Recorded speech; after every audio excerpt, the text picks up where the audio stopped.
let's get to it. It's okay to close your eyes. We have a new book today. It's Intimacy by Osho. I got it today, so I started to read a little bit on my way to the work, but let's continue.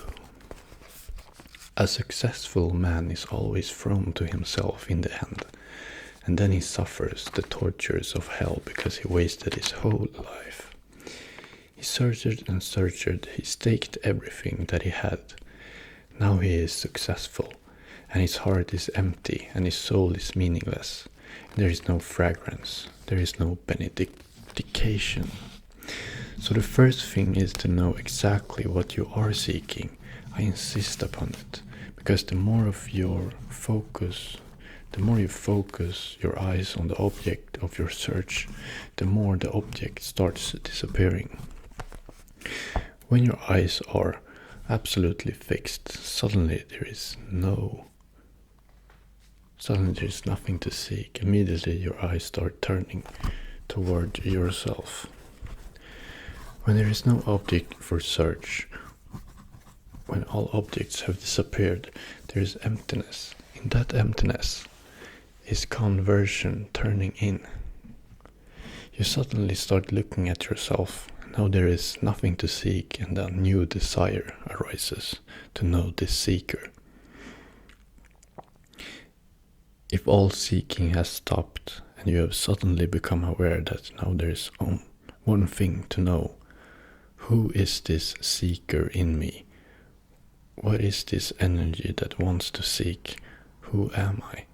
Then there is a transformation.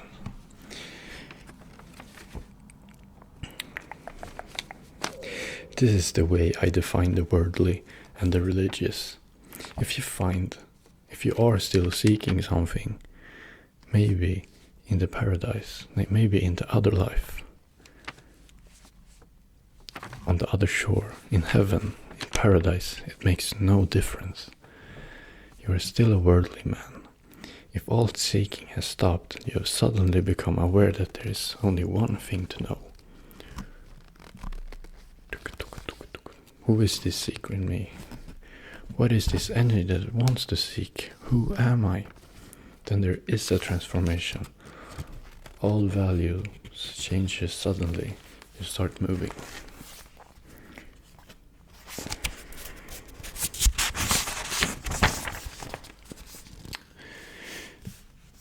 Then Rabia is no longer sitting on the road searching for a needle that is lost somewhere in the darkness of her own inner soul. Once you have started moving inward, in the beginning it is very dark. Rabia is right. It is very, very dark. Because for lives together, you have never been inside. Your eyes have been focused on the outside world. Have you watched it, observed? Sometimes, when you come in front of the road, when you come in from the road, where it is very sunny, and the sun is hot, and there's a bright light, when you suddenly come into the room, or into the house, it is very dark. Because your eyes are focused for much outside light. When there is much light,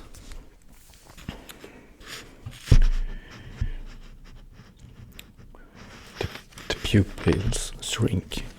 In darkness, the pupils have to relax. A bigger aperture is needed in darkness. In light, a smaller aperture is enough. That's how the camera functions. And that's how your eye information functions. The camera has been invented along the lines of the human eye. So when you suddenly come in from the outside, your own house looks dark. But if you sit a little while by and the darkness disappears, there is more light. Your eyes are settling. For For many lives together you have been outside in the hot sun in the world. So when you go in, you have completely forgotten how to enter and how to readjust your eyes. Meditation is nothing but a readjustment of your vision, a readjustment of your seeing faculty of your eyes. In India, this is what is called your third eye. It is not an actual eye somewhere. It is a readjustment, a total readjustment of your vision. By and by the darkness is no longer dark. A subtle, suffused light starts being felt. And if you go on looking inside, it takes time. Gradually, slowly, you start feeling a beautiful light inside, and it is not aggressive light. Like the sun, it is more like the moon. It is not glaring, it is not dazzling. It is very cool. It is not hot. It is very compassionate. It is very soothing. It is a balm. By and by, when you have adjusted to the inside light, you will see that you are the very source. The seeker is the salt. Then you will see that the treasure is within you. And the whole problem was that you were seeking for it outside. You were seeking it somewhere outside, and it has always been there inside you.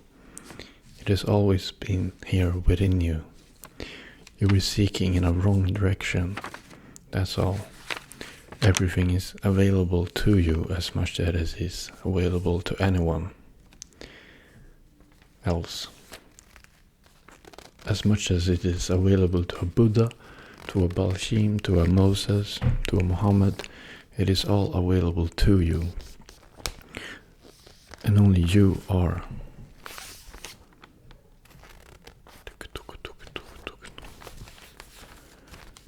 Only you are looking in the wrong direction. As far as the treasure is concerned, you are not poorer than Buddha or Muhammad. No, God has never created a poor man. It does not happen. It cannot happen because God creates you out of his richness. How can God create a poor man?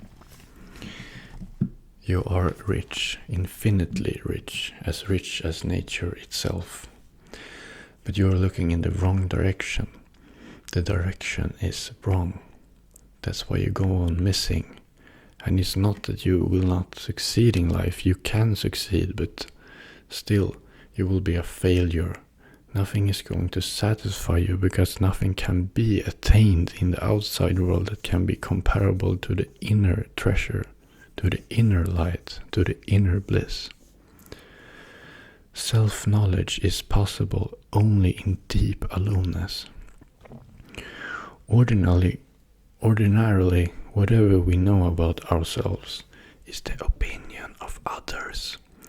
They say you are good, and we think we are good. They say you are beautiful, and we think we are beautiful. They say you are bad, or you are ugly. Whatsoever people say about us, we go on collecting. That becomes our self-identity. It is utterly false because nobody else can know you.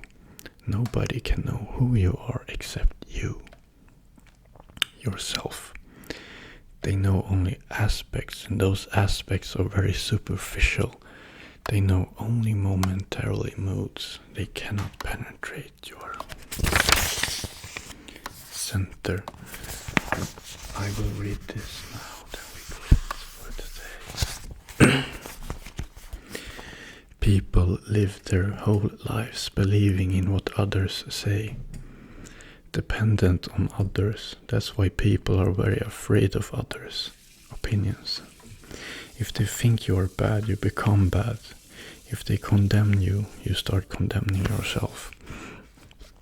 This is the first chapter, and in the start, in the foreword, he told us about that we have an inner desire to search, and we only search in the outer world, but we should be searching inside. Like maybe I want to, like, I don't know, it's hard. We can read the foreword next time, but for now, or you buy this book and read it yourself. It's very good. I just started reading it and it's very nice. Okay. I hope you fell asleep or you feel relaxed. I see you